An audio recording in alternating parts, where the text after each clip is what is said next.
My name is Donna Drakes. I've been in the community for the last 15 years. And at the time, my husband saw a need for a restaurant in the community, and that's how we came about doing this. Because before, there were not that many restaurants at all. People were kind of afraid because not knowing, but now when you see your own type doing it, we kind of set the tone in terms of, yeah, we can do it too. So we had a lot more Black businesses in this community than there were 20 years ago.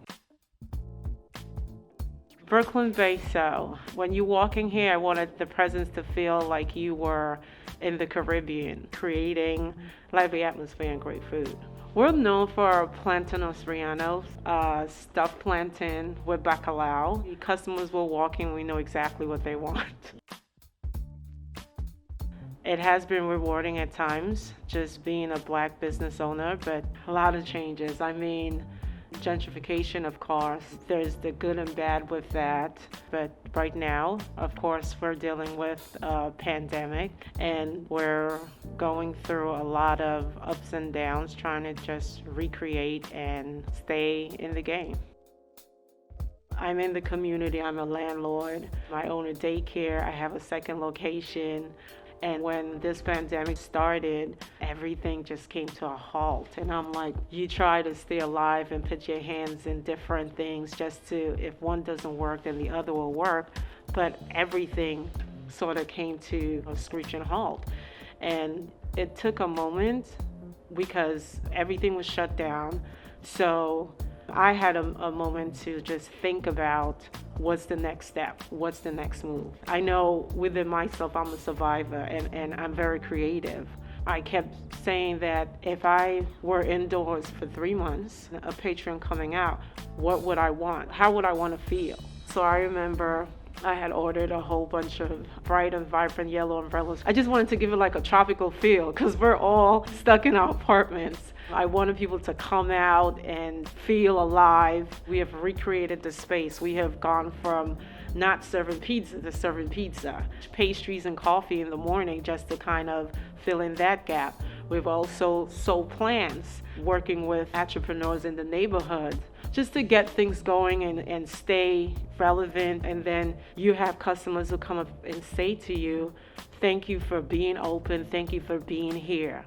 That in itself, it felt like, wow, I'm doing something to kind of help out in this crisis. Before COVID, I didn't even think that this was essential. We took a lot of things for granted because this is therapy. Just to leave your house, to come out, to just have a conversation, to just sit down and have a drink. I'm the oldest of 5 girls, and I've always been like the mother.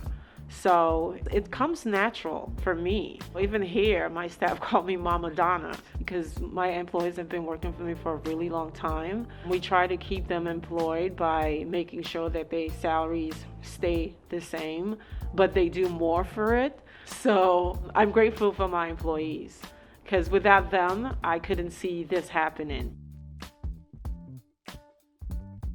I feel like we Black people are much harder on our type than other races. They expect more from us. So doing this and being in the public, you gotta come correct.